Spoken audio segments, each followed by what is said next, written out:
Let's go ahead and do some sample adjusting entry problems. Just one thing to note here, these are just other kinds of entries that we need to do to keep our financial statements as accurate as possible. The reason that we need to do these entries is because we're preparing our financial statements and things have transpired that we haven't yet accounted for. So we want to make sure everything is up to date and current before we go ahead and prepare those financial statements. So really, we just need to do what they're telling us to do. You don't have to remember, so to speak, oh, I need to do my adjusting entries for prepayments or accruals or whatever it might be. So here's one example. It says, prior to making the adjusting entry on December 31st, the balance in prepaid insurance is $3,600. Canyon Riders pays liability insurance each year on August 1st. Okay, so let's do a couple of things here.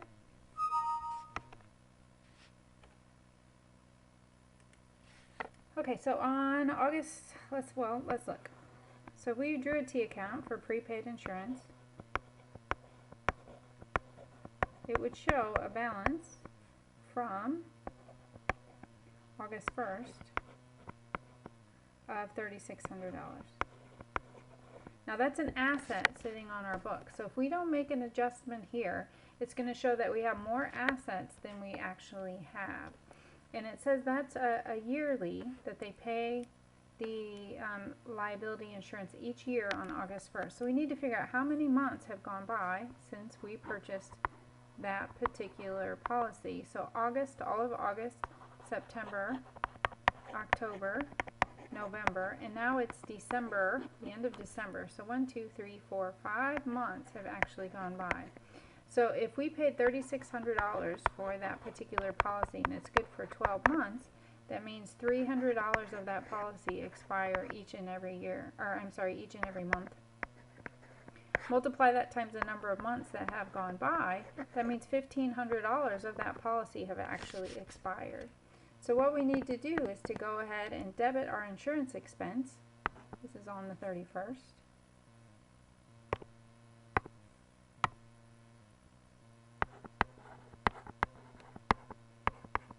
This is going to show that we've incurred, we've used up some of that insurance expense that we had previously, $1,500. And we're going to go ahead and credit our prepaid insurance for $1,500.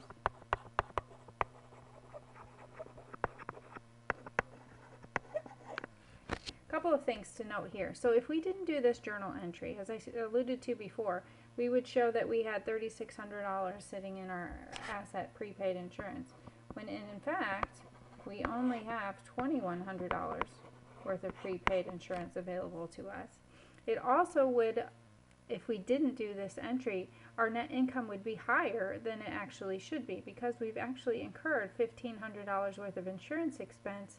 If we didn't record that, that wouldn't reduce our net income accordingly, and hence our income would be overstated, quite honestly. All right, let's look at another one. Canyon Riders Inc. pays employees each Friday. The amount of the weekly payroll is $16,500 for a 5-day work week. December 31st, the fiscal year, is a Tuesday. Okay, well this is let's lay this one out as well. So if we looked at, well, $16,500 divided by 5 days would be, let me figure that out. Okay, that's $3,300 a day that our employees are making. So if we drew a little timeline here, we've got Monday, Tuesday, Wednesday, Thursday, and Friday. Our employees make $3,300 on Monday, $3,300 on Tuesday, $3,300 on Wednesday, and all the way down. And what this is saying to us is that the end of the accounting cycle is actually occurring here on Tuesday. So the 31st of December is actually Tuesday. So we need to go ahead and show that our employees have worked Monday and Tuesday during December, even though they may not get paid here until Friday, or even the following week for that matter. So we need to go ahead and debit salaries expense for those 2 days worth, Monday and Tuesday, $6,600. And we're going to credit salaries payable because we aren't yet paying our employees, but it doesn't matter. Remember that accrual basis accounting. It doesn't matter when we pay our expenses. It's when we incur them. So my expenses have now gone up by $6,600, so my net income will be slightly lower because of that. And my liabilities have gone up $6,600. And then when we actually go to pay our employees, so this would be, say, on the 31st. Let's say we actually pay them on the 3rd of January. Oops. What we will do is we will credit cash for the $16,500. We're going to debit salaries payable for $6,600, which is what we see right here. And we're going to debit salaries expense for the difference between those two, which is going to be $9,900. Now, just to review this a little bit more thoroughly, so this credit, salaries payable $6,600, is going to be eliminated essentially with that debit. That debit will offset the credit and it will be a zero balance. So that liability will go away. And what we get left with then is $6,600 plus $9,900 in salaries expense, which equals our cash credit of $16,500 to our employees. Okay, let's do a few more. Canyon Riders Inc. received notes receivable from some customers for services provided. For the current year, accrued interest amounts to $300 and will be collected next year. Okay, so this one's a little more straightforward, I think. Basically, we just need to show that we've earned that interest even though our customers aren't yet going to pay us. So we're just going to debit interest receivable for $300, which is an asset, and we will credit interest revenue. So my revenue is going to go up now by $300. So if I wouldn't have recorded this, my revenue would be short $300. So that one is a little bit faster. Let's look at this one. The beginning balance of supplies was $900. During the year, $4,500 of supplies were purchased, and at December 31st, supplies on hand totaled $1,800. Okay, this one's going to take a little bit of explaining. And it's always helpful to draw a T account so we can figure out what's going on and what needs to happen. So essentially it says we had a beginning balance of $900 in our supplies account. Then we bought $4,500 worth of supplies. So we would have debited supplies for $4,500 when we made that purchase. Okay, so that means I have $5,400 worth of supplies on hand. Now, if somebody went and took a physical inventory account and determined that we only have $1,800 though worth of supplies. So we need to make some sort of adjustment here. It's going to need to be a credit because we need to reduce that balance of $5,400 down to $1,800 so that we get it correct and accurate.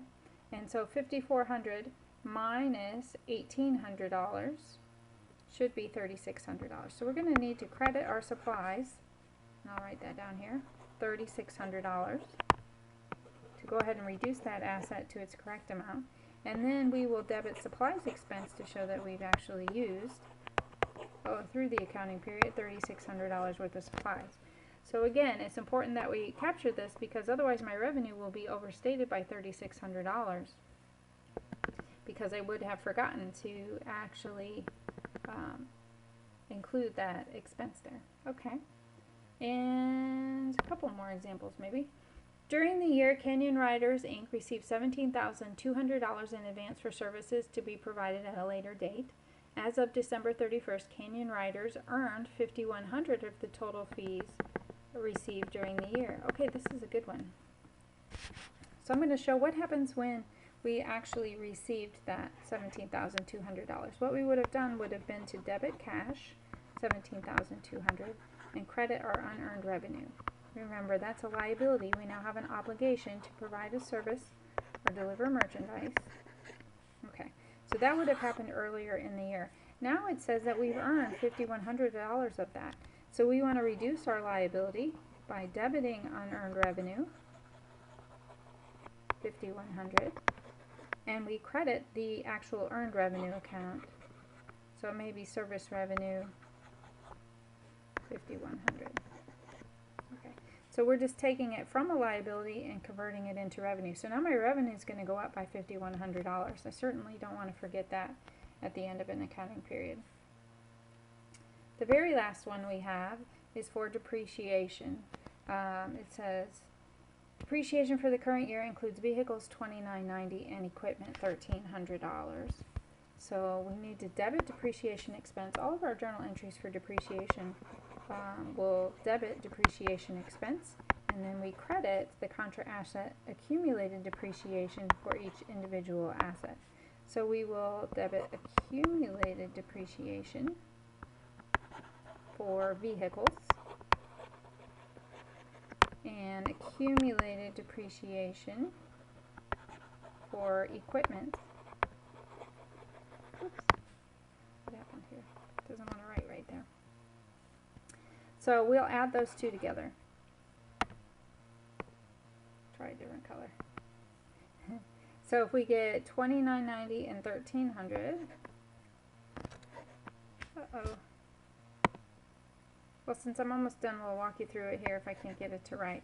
So what we were actually going to do is we will go ahead and write $29.90 for accumulated depreciation and vehicles.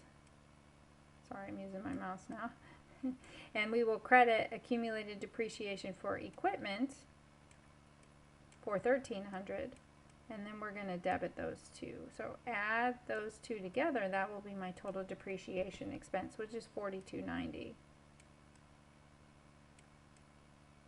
Now remember, accumulated depreciation is a contra asset account. Actually, it's going to reduce our actual asset account vehicles, so it carries a credit balance. So hopefully that clarifies things for you just a little bit. Thank you.